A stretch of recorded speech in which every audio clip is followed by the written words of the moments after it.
आज जिस विषय पर हमें बात करनी है वह है संस्मरण की अवधारणा और हिंदी में संस्मरण लेखन। संस्मरणों के संबंध में पहली बात जो जानने की है वह यह है कि संस्मरण बीते हुए के संबंध में वर्तमान में लिखी जाने वाली एक विधा है, लेकिन यह वह विधा है जो आत्मकथा नहीं है और न ही जीवनी। तो संस्मरण क्या है? संस्मरण की कुछ परिभाषाएं हैं, संस्मरण के बारे में लोगों ने लिखा है, उस पर एक नज़र डाल लेना अनुचित नहीं होगा। कांति कुमार जैन, जो कि हिंदी के सबसे प्रसिद्ध संस्मरण लेखकों में से एक हैं, उन्होंने लिखा है, संस्मरण में भले ही व्यक्तियों, घटनाओं और दृश्यों का चित्रांकन लेखक का मनोवांछित होता हो, किंतु वह स्वयं को चित्र में लाए बिना अपने गंतव्य तक पहुंच नहीं सकता। संस्मरण उस व्यक्ति, घटना या दृश्य का लिखा ही नहीं जा सकता जिसके साथ लेखक का व्यक्तिगत संबंध न रहा हो। संस्मरण लेखक व्यक्ति, घटना या परिवेश के विगत अर्जित अनुभव चित्रों को स्मरण के माध्यम से पुनर्जीवित करता है। यह स्मरण उसकी अपनी प्रतिक्रिया से संबद्ध होता है। संस्मरण एक प्रकार से अंतरक्रियात्मक साहित्य विधा है जिसमें लेखक संस्मृत के साथ बराबर छाया तप रचता चलता है।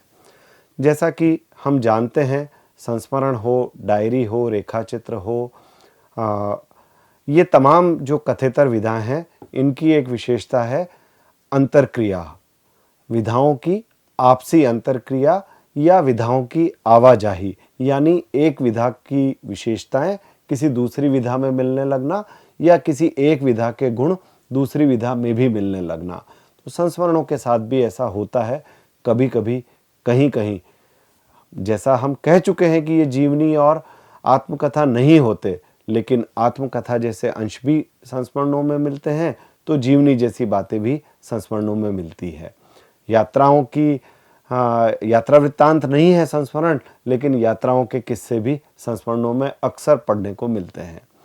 अरुण प्रकाश, जिन्होंने गद्य की पहचान जैसी पुस्तक लिखी है और जिसमें उन्होंने इन तमाम विधाओं के संबंध में खास तरह से इन विधाओं को हिंदी के संदर्भ में व्याख्यायित करने की कोशिश की है, उन्होंने संस्मरण की परिभाषा दी है, संस्मरण अतीत के खास क्षणों, महत्वपूर्ण मोड़ों को फिर से जीवित करने की कोशिश होती है। कई बार संस्मरण लिखते समय अतीत की साधारणता भी महत्वपूर्ण लगने लगती है। आत्मकथा में निजी जीवन के दस्तावेजीकरण की कोशिश होती है, तो संस्मरण में दस्तावेजी शुष्कता के बजाय भावना अधिक सक्रिय हो उठती है। इसलिए अतीत के मुलाकाती परिजन, घटनाएं अधिक आत्मीयता से प्रस्तुत हो पाते हैं। अब सवाल पैदा होता है कि संस्मरण सत्य का आभास कैसे उत्पन्न करते हैं। इसका उत्तर रचना पद्धति से मिलता है। संस्मरण की प्रस्तुति ही कथात्मक होती है, यानी कहानी, उपन्यास के गुण कहीं कहीं संस्मरणों में आ ही जाते हैं। लिहाजा उनमें कथानक, चरित्र, वातावरण, विवरण, संवाद, थीम और क्रम विभाजन भी होते हैं।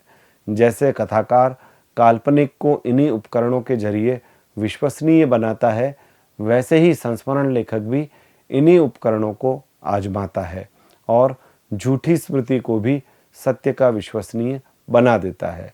अरुण प्रकाश जी ने इसी संबंध में लिखा है, वैसे ही संस्मरण लेखक भी इन्हीं उपकरणों को आजमाता है और झूठी स्मृति को भी सत्य का विश्वसनीय जामा पहना दे सकता है। अब एक और बात है, संस्मरण क्या इतनी तरल विधा है कि यदि अपने बारे में कोई संस्मरण लिखेगा तो आत्मकथा जैसा लिखेगा, दूसरे के संबंध में लिखेगा तो रेखाचित्र या निबंध जैसा लगेगा, और अगर वो जगहों, यात्राओं के संबंध में लिखा जाए तो यात्रा वृत्तांत या यात्रा आख्यान बन जाएगा। हाँ, कई बार इतनी तरल विधा संस्मरण हो जाती है, लेकिन जो असल बात, जो संस्मरण के असल गुण हैं, वो ईमानदारी के साथ साथ रोचकता और प्रवाहमान होना संस्मरण की सबसे बड़ी विशेषता है, जिसे हम तरलता भी कह सकते हैं।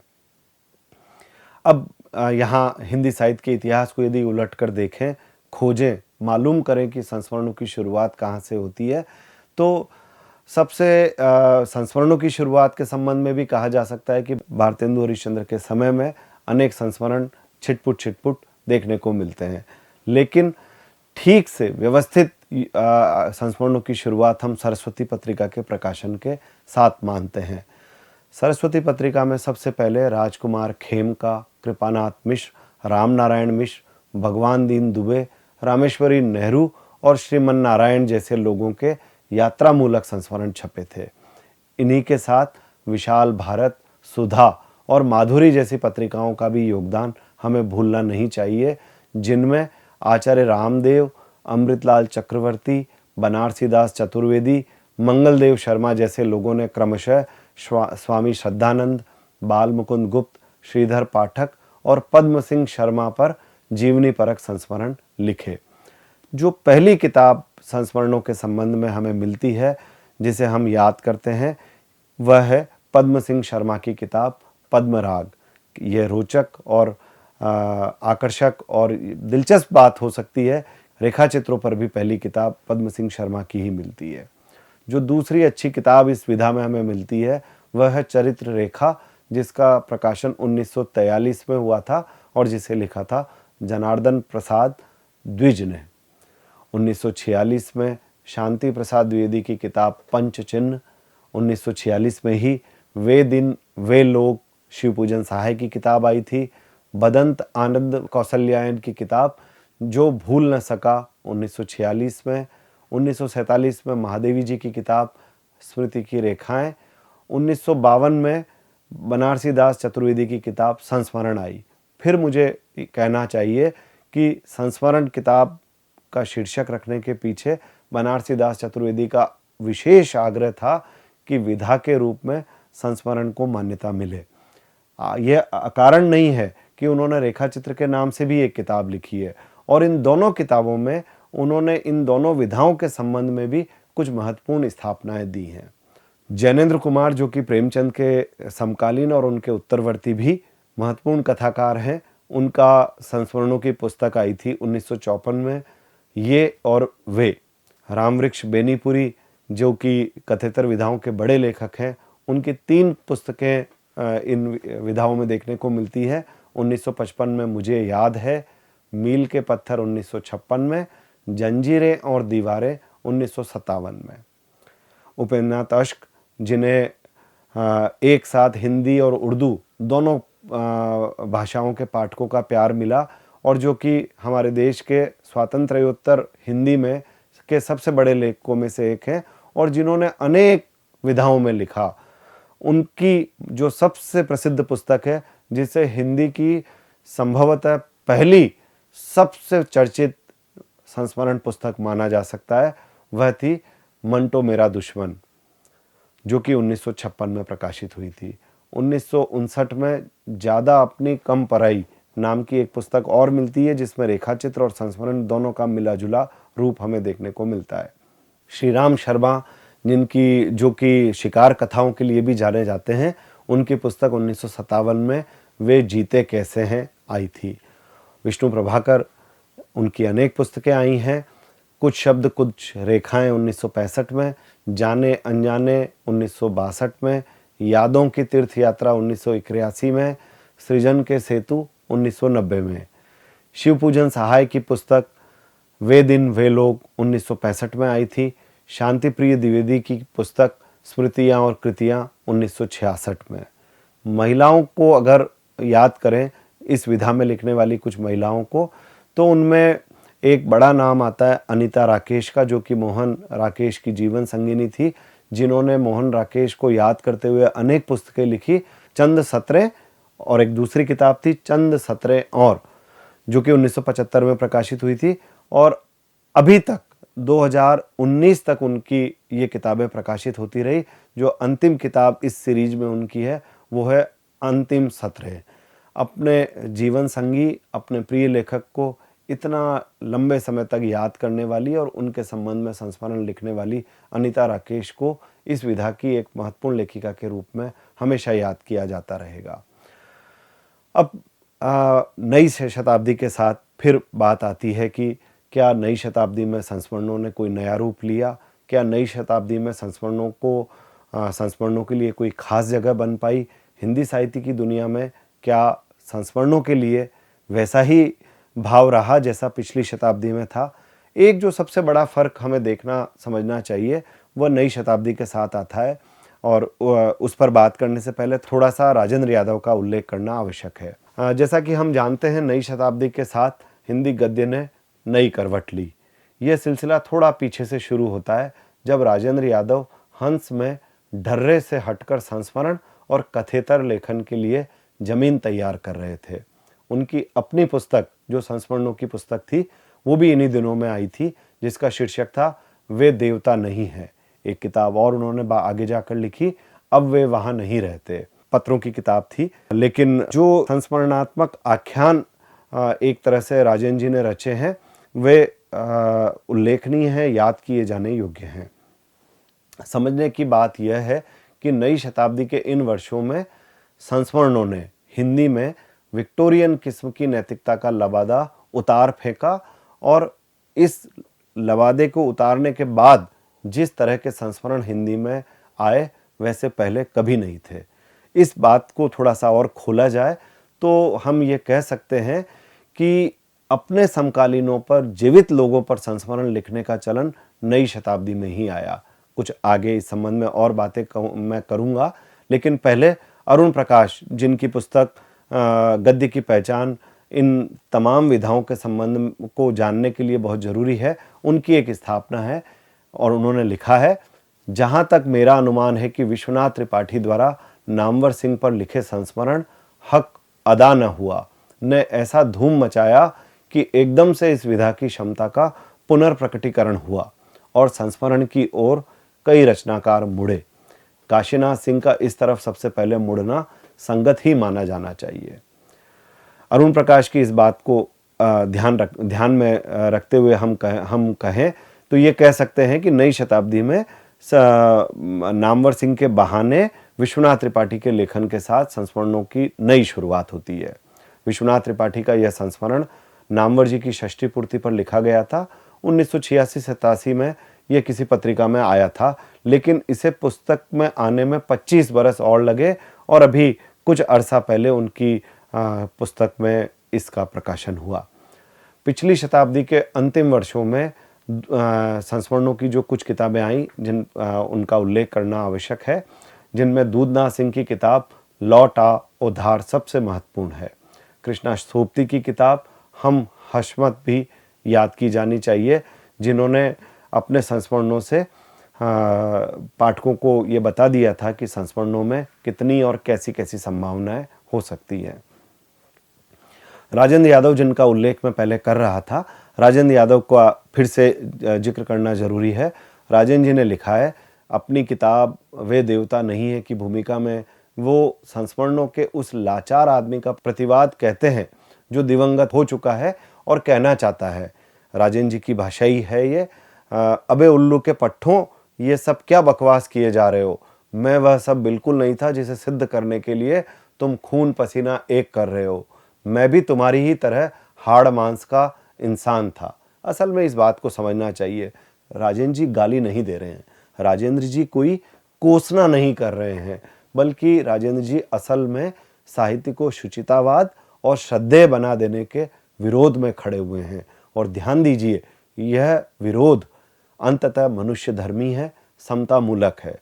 जब संस्मरण लिखे जाएंगे और पता चलेगा कि अमुक महान आदमी भी मेरी तरह ही था, साधारण मनुष्य ही था, वह भी किताब चुराता था या बीड़ी पीता था, तो इससे उसके देवत्व की मूर्ति टूटेगी।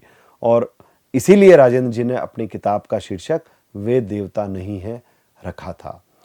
हर तरह की गैर बराबरी को मिटाना साहित्य का धर्म है, और हमारा समाज जो कि तरह तरह की गैर बराबरी से बुरी तरह से पीड़ित है, उस समाज में ऐसे संस्मरणों की और ऐसी बराबरी की कितनी ज़रूरत है, कहने की ज़रूरत नहीं।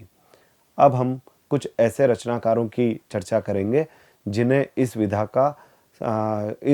के शीर्ष रचनाकार के रूप में हम याद कर सकते हैं। कांति कुमार जैन सबसे पहले उनका जिक्र होना चाहिए, जिनके संस्मरणों ने हिंदी में नई नई तरह का उत्साह पैदा किया और जिन्होंने अपने जीवन के उत्तरार्ध में संस्मरण लिखना शुरू किया था, जिनका पूरा जीवन भाषा विज्ञान, भाषा के संबंध में और लोक साहित्य के संबंध में आराधना करते हुए बीता था, लेकिन जिन्हें हिंदी के साधारण पाठक नहीं जानते थे, लेकिन संस्मरण लिखने के साथ साथ जिन्हें हिंदी के हजारों पाठकों ने पसंद किया और संस्मरणों में पाठकों की दिलचस्पी घनघोर ढंग से पैदा हुई।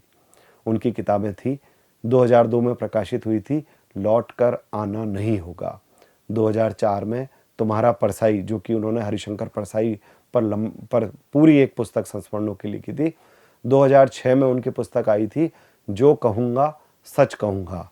2007 में एक और उन्होंने संस्मरणों की पुस्तक लिखी, अब तो बात फैल गई।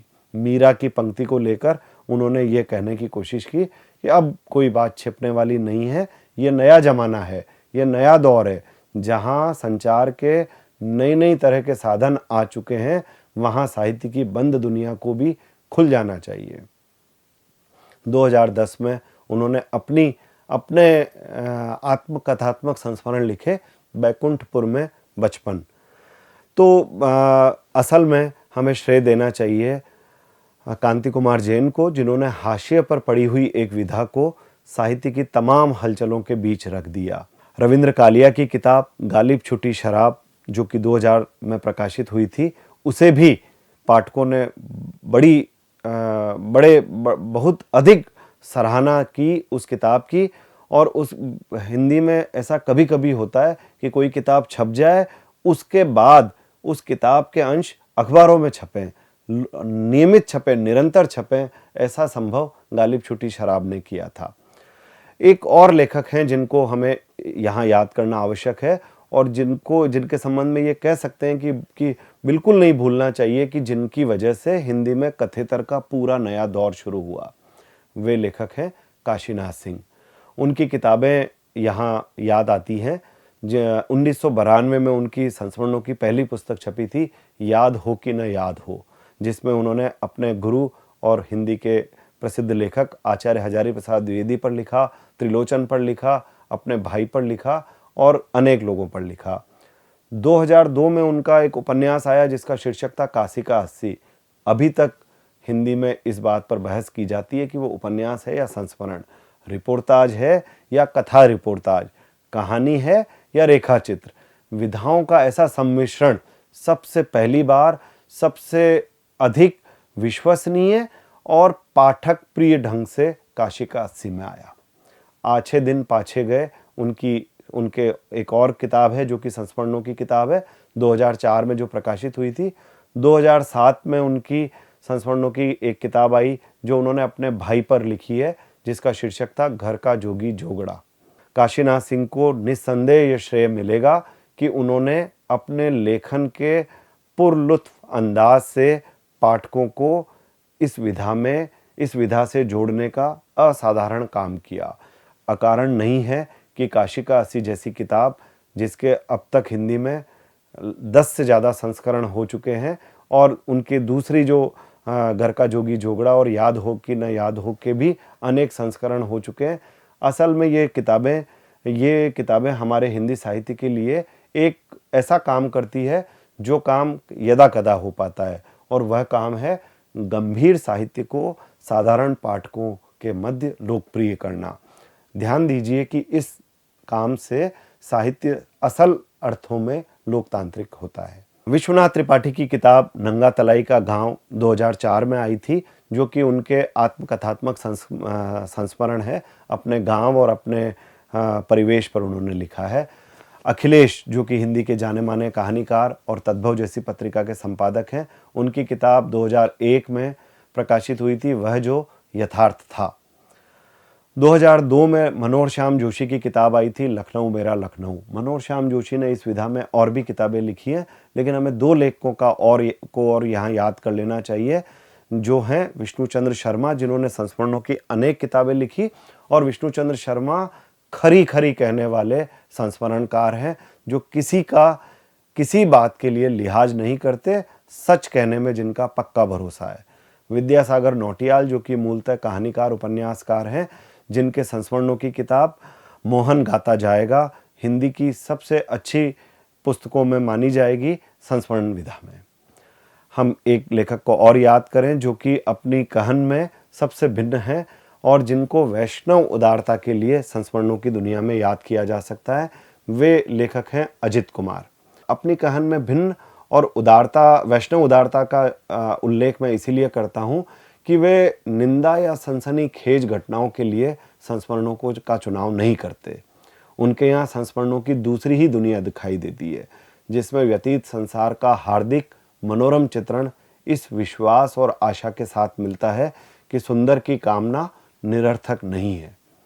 अजित कुमार के संस्मरणों की इस दुनिया में भी साहित्य के शीर्ष लोगों के चित्र हैं, लेकिन यहाँ कहने का उत्साह ठीक उस चौंध की तरह नहीं है जैसा कांति कुमार जैन के यहाँ दिखाई देता है। संस्मरणकार अजित कुमार यहाँ आत्मविवेचना और आत्मालोचन भी करते हैं, तो कई बार अजित जी के ये संस्मरण अपने क्षेत्र के सांस्कृतिक इतिहास जैसे बनते हुए दिखाई देते हैं। उनके संस्मरणों की पुस्तकें 2 शताब्दियों में फैली हुई हैं, मतलब पिछली शताब्दी और इस शताब्दी। दूर वन में निकट मन में, ये 2 पुस्तकें उनकी पिछली शताब्दी के अंतिम वर्षों में आई थी और इस नई शताब्दी में उनके संस्मरणों की 3 पुस्तकें आई, अंधेरे में जुगनू, जिनके संग जिया वे सूरतें। अजित जी के संस्मरण हमेशा अपनी उदारता के लिए याद किए जाते रहेंगे। कृष्णा सोबती, जिनका उल्लेख पहले हो चुका है, उनकी पुस्तक हम हशमत 3 खंड उसके प्रकाशित हुए। 1977 में पहला खंड आया, 1998 में दूसरा और नई शताब्दी में 2012 में तीसरा। स्त्रियों की दुनिया में, या ये कहें स्त्री लेखन की दुनिया में, कृष्णा जी संस्मरण लेखन में सबसे ऊपर हैं। मृदुला गर्ग के संस्मरण और ममता कालिया के संस्मरण भी इस प्रसंग में याद आते हैं। रविंद्र कालिया की पुस्तक सृजन के सहयात्री भी इस प्रसंग में याद आती है, जिसमें उन्होंने अपने समकालीनों के संबंध में अनेक संस्मरण लिखे हैं। चर्चा के अंत में 3-4 श्रेणियों में इन संस्मरणों की पुस्तकों को और बांटकर देख लेना चाहिए। जो ऊपर हमने जिन संस्मरण पुस्तकों की, जिन संस्मरण लेखकों की चर्चा की है, उनके इतर भी, उनके अलावा भी संस्मरणों और संस्मरणों से संबंधित सैकड़ों पुस्तकें नए दौर में लिखी गई हैं। नए दौर से मेरा आशय है भूमंडलीकरण के बाद, यानी कि 1990 से लगाकर 2020 तक ऐसी हमें सैकड़ों किताबें मिलती है, जिन्हें मैं किसी तरह से अगर मैं बांट कर देखूं या जिनको किसी तरह से श्रेणीबद्धता करने की कोशिश करूं, तो सबसे पहले व्यक्तियों पर लिखे गए संस्मरण, जो जिनमें हमने अभी दूधनाथ सिंह, रविंद्र कालिया और काशीनाथ सिंह की चर्चा की, उस श्रेणी में हमें और ऐसी किताबें, अनेक किताबें मिलती हैं जिनमें गोपाल दास, जो कि आकाशवाणी के पुराने अधिकारी थे, जिन्होंने बहुत अच्छे संस्मरण लिखे और जिनके संस्मरणों में गांधी, सरदार पटेल से लगाकर हम उनके अपने निजी जीवन के प्रसंग तक शामिल हैं। कमला प्रसाद, जो कि प्रगतिशील लेखक संघ के महासचिव रहे, वसुधा जैसी पत्रिका के संपादक थे, जिन्होंने अपने अनेक समकालीनों के संस्मरण लिखे और जिनके संस्मरणों की पुस्तक उनके निधन के उपरांत उनके मित्र और संस्मरण लेखक विश्वनाथ त्रिपाठी ने प्रकाशित करवाई। कुमार पंकज, जो कि बनारस हिंदू विश्वविद्यालय में प्रोफेसर थे और जिन्होंने कांति कुमार जैन की तरह चमकदार भाषा में, चुटीले अंदाज में और कहन की क्षिप्रता के साथ संस्मरण लिखे, उनके संस्मरणों को भी इस प्रसंग में याद किया जाना आवश्यक है। दूसरी श्रेणी में हम आत्मकथात्मक संस्मरणों को देखते हैं, जो कि जिनमें हमने जैसे विश्वनाथ त्रिपाठी की पुस्तक, जिसका हम अभी ऊपर जिक्र कर चुके हैं, नंगा तलाई का गांव, उसे देख सकते हैं। हम देख सकते हैं अखिलेश की किताब वह जो यथार्थ था। इस श्रेणी में ऐसी किताबों को हमें देखना चाहिए जो कि किन्हीं प्रसिद्ध व्यक्तियों, किन्हीं प्रसिद्ध विभूतियों पर लिखे हुए होने की बजाय किन्हीं जगहों या निजी प्रसंगों को लेकर लिखे गए संस्मरण हैं।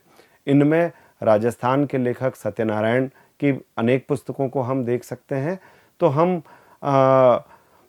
विष्णुचंद्र शर्मा की पुस्तकों को भी देख सकते हैं और हम दूधनाथ सिंह और रविंद्र कालिया की भी कुछ किताबों को इस श्रेणी में देख सकते हैं।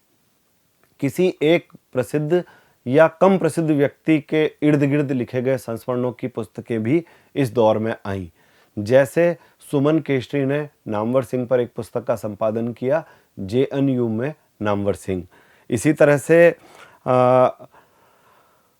रामविलास शर्मा पर कुछ किताबें आई, लक्ष्मीचंद्र जैन पर किताब आई, राजस्थान के लेखक रघुनंदन त्रिवेदी पर एक किताब का संपादन सत्यनारायण ने किया। ये असल में इसे हम सामूहिक प्रयास के रूप में देखें, जहाँ किसी एक व्यक्ति या किसी एक प्रसिद्ध लेखक पर, किसी एक प्रसिद्ध विभूति पर अनेक लोगों ने मिलकर संस्मरण लिखे हैं और उन्हें एक जिल्द में हमने देखा पड़ा है। किसी एक जगह पर केंद्रित संस्मरणों की पुस्तकें भी इस दौर में हमें देखने को मिली। बलदेव वंशी ने एक अनूठी पुस्तक का संपादन किया था जिसका शीर्षक था दिल्ली टी हाउस।